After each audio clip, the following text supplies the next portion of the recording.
And hello there. As promised, here's the time-lapse video of the second drawing, which I'm doing with the same technique I explained in my last lesson video.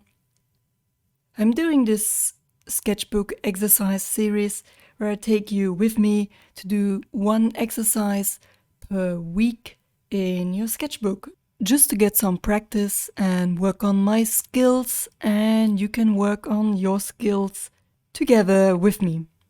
Now for this time-lapse video I used a reference photograph, which differs from the drawing I did in my lesson video, which was a drawing from a real-life object.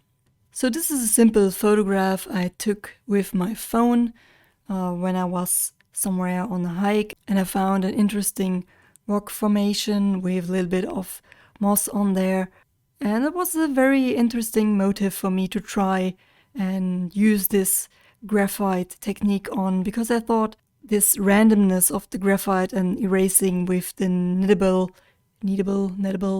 eraser, it just gives it a very realistic look, I think. And I had a lot of fun doing this drawing. Now, one thing I want to remind you, or I want to give you as advice if you are participating in these lesson videos and trying out these little exercises I offer you, it is good to not only do them once, but to repeat them. And also do them in a little bit different ways, like I did in this one. In my lesson video I used a real-life object, and here I used photographs, so it is different drawing from something that you're really looking at and drawing from a photograph where you already took a picture, already made like a composition and stuff. It's like it's a fixed thing. If you have an object in three-dimensional space, you have to work a little bit different with your brain while you're drawing, whilst when you have a photograph, it's already 2D flat, so that work is already done for you. And I also think it is easier to draw from a reference photo than drawing a real-life object. So this is, for example, a method you can use to switch up the same exercise, because this is the important thing about these exercises. You have to do them several times. You have to repeat the same technique. You have to redo them.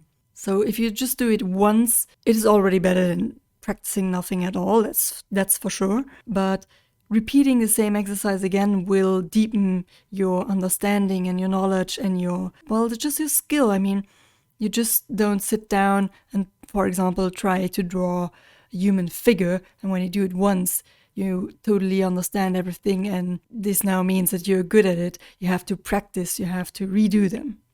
And even though you are repeating this exercise or repeating a technique or whatever I show you or whatever you come up with, it doesn't have to be monotonous. So you don't have to always take the same object, or you don't always have to take the same idea. I mean, I have one object which is a tube, so it's like a manufactured object, and now here I have a photograph of a natural surrounding, like it's organic. It's a difference between having an object with hard edges or which has like soft structures.